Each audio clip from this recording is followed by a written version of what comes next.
This is going to be long, but I need to get it off my chest. I'm sitting in my empty house wondering how everything fell apart so quickly. My ex-wife Veronica, 40F, left me and our son Michael, 17M, 3 years ago, and now he's turning against me too. Veronica and I met in college. I was studying business, and she was in marketing.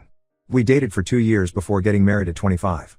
Back then, she was different, warm, family-oriented, and supportive. She was thrilled when I started my construction business, even though it meant living on a tight budget initially. My father had been in construction too, and I learned everything from him. He even helped me secure my first few contracts. Veronica worked at a local marketing firm and seemed content. When Michael was born, we were overjoyed. She took a year off work to be with him, something she later resented me for, claiming it hurt her career progression. Things started changing when Michael was around 11. My business had grown significantly, and we were finally comfortable financially. But instead of being happy, Veronica became restless. She started attending more networking events, often in nearby cities.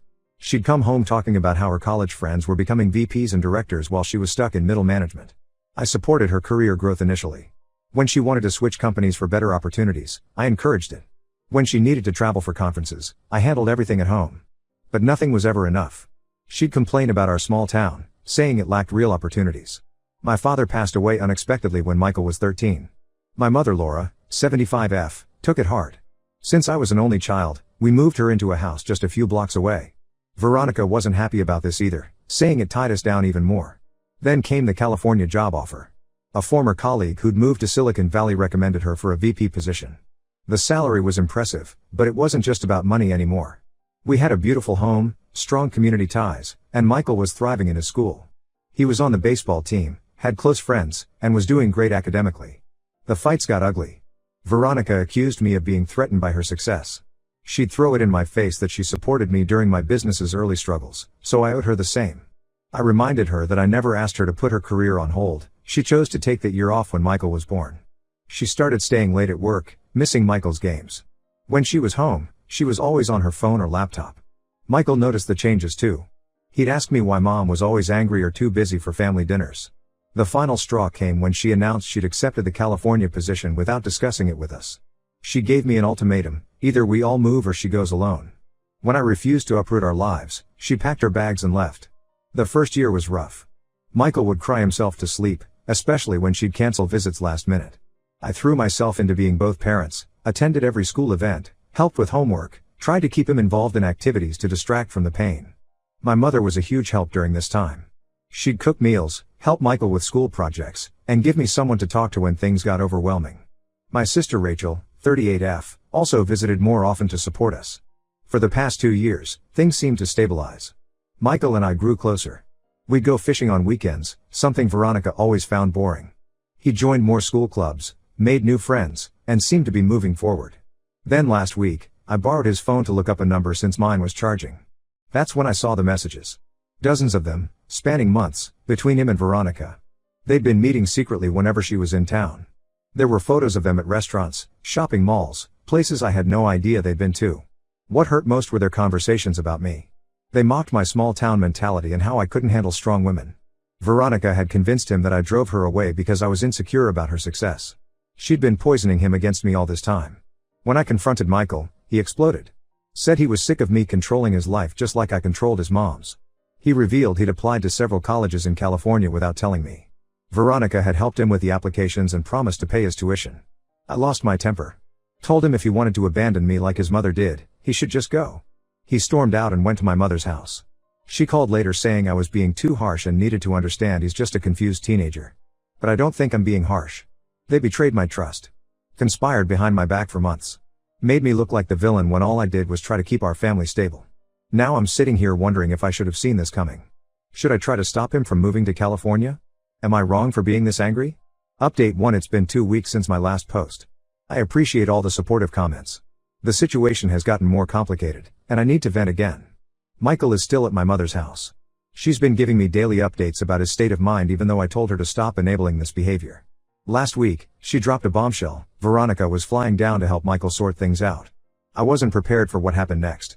Instead of staying at a hotel like she usually did during her rare visits, Veronica moved into my mother's guest room. My own mother, who watched me struggle for 3 years to rebuild our lives after Veronica left, welcomed her with open arms. My sister Rachel, 38F, came over yesterday with some disturbing information. She had maintained occasional contact with Veronica through social media. Apparently, Veronica had been planning this for almost a year. It started when her company opened a satellite office in Seattle. She saw an opportunity to get closer to Michael by transferring there, but wanted to wait until he was ready to leave. Rachel showed me screenshots of conversations where Veronica detailed her strategy. She had been subtly working on Michael for months, painting a picture of the amazing life they could have in California or Seattle.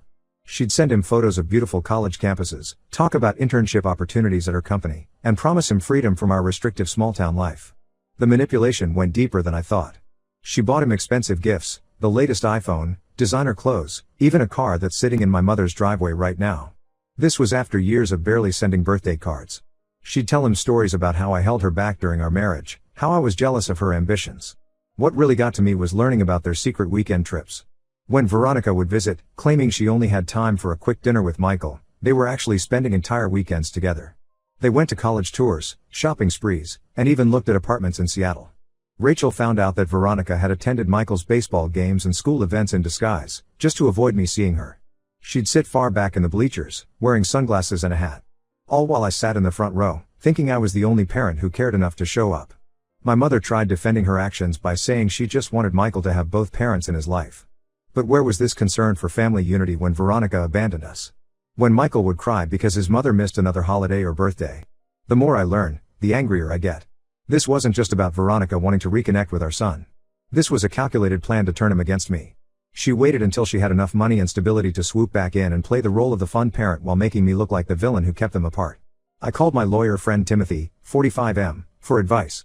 He suggested documenting everything, the secret meetings, the manipulation, the expensive gifts, in case it becomes relevant later. Even though Michael is almost 18, he said it's important to have a record of parental alienation. Some family members are telling me to let it go. That fighting will only push Michael further away.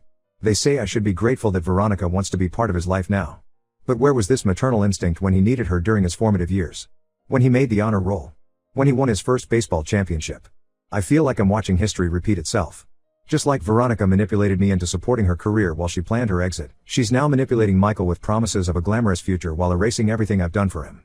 The hardest part is seeing my mother side with them. She keeps saying people deserve second chances. But this isn't about second chances anymore. This is about someone systematically destroying my relationship with my son and using money and false promises to do it. Should I try to expose Veronica's manipulation to Michael? Or will that just make me look more like the bitter ex-husband she's painted me to be? Update 2: a month has passed since my last update. Things have gone from bad to worse. Michael came home last week to get more of his belongings, and what followed was the most painful conversation of my life. I had spent weeks gathering evidence of Veronica's manipulation, including the screenshots Rachel provided. When Michael arrived, I tried to sit him down and calmly explain everything. Instead of listening, he accused me of stalking his mother through Rachel and trying to control his life even now. The truth about their plans finally came out. Veronica's company is setting up their Seattle office, and she's already accepted a position there. They've leased a luxury 2-bedroom apartment near the University of Washington, where Michael will be starting this fall. She's arranged an internship for him at her company for the summer before college starts. What broke me was learning that she's been helping him pack and ship his belongings to Seattle gradually over the past month. All those times my mother said he was studying at the library, he was actually boxing up his life and sending it away piece by piece. He defended every accusation I made about Veronica. When I brought up how she missed his 15th birthday because of a crucial meeting, he said she was working hard to build a better future for him. When I mentioned the countless baseball games she skipped, he said I was being petty and holding on to the past. The final blow came when he talked about his college plans. Not only has he accepted admission to UW, but Veronica has also promised to pay for everything: tuition, apartment, car, spending money. When I reminded him that I had been saving for his college fund since he was born, he said he didn't want to be indebted to me. My mother stopped by after Michael left. She tried explaining that teenagers often go through phases of preferring one parent over the other. But this isn't a phase. This is the result of calculated manipulation by someone who knows exactly what she's doing. I spoke with my business partner Dave, 44M, about possibly opening a branch in Seattle, thinking maybe I could move there too. But he reminded me of my responsibilities here, the business, my employees who depend on me, my mother who needs support. Besides, Michael made it clear he doesn't want me interfering in his new life. The betrayal runs deep.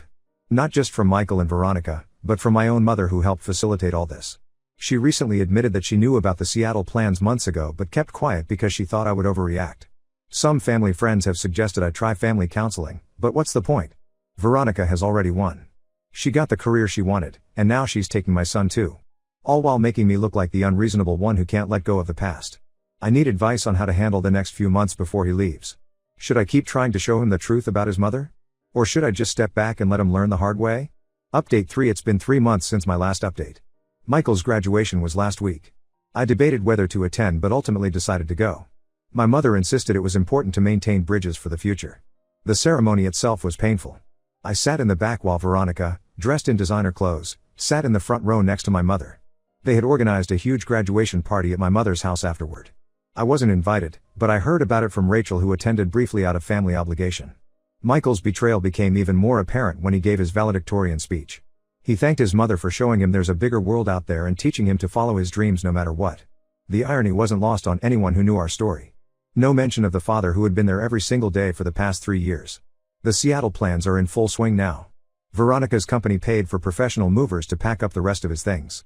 The few items he left in his room at my house, old baseball trophies, childhood photos, his first baseball glove, felt like a deliberate message. He's leaving his old life behind completely. Rachel told me that Veronica has been posting constantly on social media about their fresh start in Seattle. Pictures of the new apartment, shopping trips for college supplies, mother-son bonding moments, all carefully curated to show what a perfect parent she is now. The comments are full of praise for her dedication to her son and how it's never too late to make things right. My mother keeps pushing me to reach out before he leaves, saying I'll regret it if I don't. But every time I consider it, I remember all the secret meetings, the lies, the manipulation. He's made his choice, and it wasn't me. Last night, I received an email from Veronica. She wrote about how karma has a way of working things out and how she finally has everything she wanted, her career and her son. She even had the audacity to suggest I seek therapy to deal with my control issues. I deleted the email without responding. Michael leaves for Seattle in 2 days. My mother says he expressed disappointment that I didn't fight harder to stop him, almost as if he wanted me to prove I cared. But I'm done playing these manipulation games. Sometimes loving someone means letting them go make their own mistakes. For now, I'm focusing on my business and rebuilding my life without them. Maybe someday Michael will understand why I couldn't support this decision. Until then, I have to accept that my role in his life is over, at least for now. Rachel thinks Veronica will eventually show her true colors again. When the excitement of playing happy family wears off, when real life and responsibilities set in, we'll see if she's really changed. But that's not my concern anymore. I've learned the hard way that you can't protect people from their own choices.